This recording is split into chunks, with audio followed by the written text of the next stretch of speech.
This is an introduction of Pivotal View from Pivotal Tools. Starting in the store dashboard screen, first you can access the introductory screen where you can find out more information about Pivotal View, key concepts and terms, as well as contact information for support, which is located at the bottom of this section.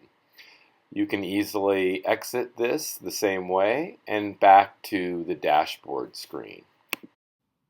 We're now back at the store level dashboard, and I'd like to go over a few things in this dashboard. First, starting at the top, you'll see different date ranges. We'll show you that in more detail in a few minutes. The next you'll see is various tiles that have the key metrics associated with the store: sales, customer count, and basket size. A couple of things you'll notice. First is they're color coded. That reflects performance to plan. Red is below plan or comp in the case of customer count and basket size. Yellow is just below plan, and if you see green, it's above plan.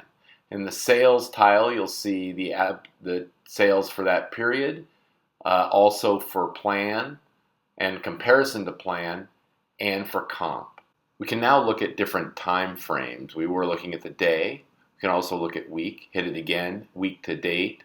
Also have access to period to date, period, and year to date. Period being a 28-day period, period to date being the running financial period. You could be on a 454 or 444, however your system is configured. All of the information is available for each of these time periods. Now looking at the store level dashboard, and I want more information for why sales for this period performed as they did, I can scroll down and see more detail. In this case, I see all of the what we call the children, or in this case the departments that make up the store. And again, each of these are, number one, they are ranked, listed in order of sales for that particular period. They're color coded, so you can quickly prioritize which are doing ahead of plan or below plan. And even more on the right, you can see the number either in dollars or in percent of the difference between this year and last year for that particular department. And I can easily just toggle between those two.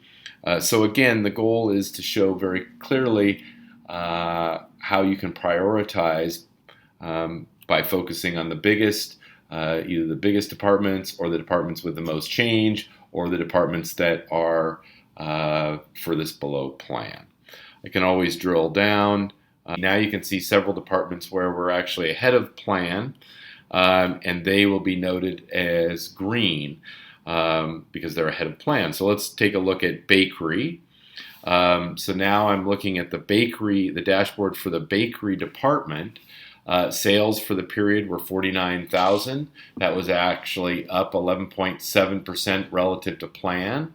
So $5,000 over plan, $2,844 over comp, meaning over last year's sales. While customer count was actually down, average selling price, or excuse me, basket size was actually up. Now I can actually drill down further and see individual SKUs. In this case, category is not implemented for this department. So I'm actually now looking at individual SKUs. The other thing that you'll note is, first of all, these SKUs are presented in the order of sales for whatever period I'm looking at. So for the last period, the last 28 days, donuts, medium glazed filled, are the top seller in the bakery department. I can then drill further into those, see the dashboard for them. In this case, the glazed donuts are ahead of plan, ahead of comp. I can also see how many of those items were sold in that period and what the average selling price. I can also look at the trend information. The first chart is the weekly sales chart. This shows weekly sales over the past year to reveal seasonality or other trends such as recurring events. Scrolling down, you'll get to the recent and next month's chart.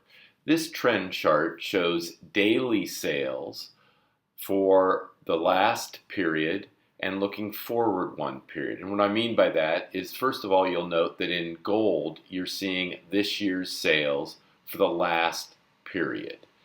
In blue, you're seeing last year's sales for the same period.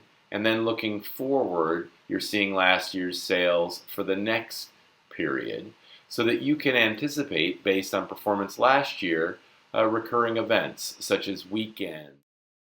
Now scrolling down, I get to the weekly overlay trend. This shows me each day of the week, the last 4 weeks' daily sales for that day. So on the far left, I see Sunday, and I can compare how each Sunday has done for the last 4 weeks.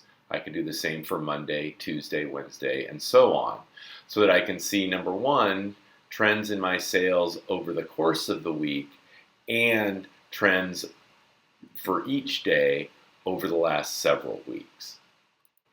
And finally, a bit about navigation. If, for example, I go to the trend charts and I want to go back, I can just use the back button on the browser. I can also always get back to the store level by hitting the store link up in the upper left corner, which takes me to the top level dashboard. This has been an overview of Pivotal View from Pivotal Tools.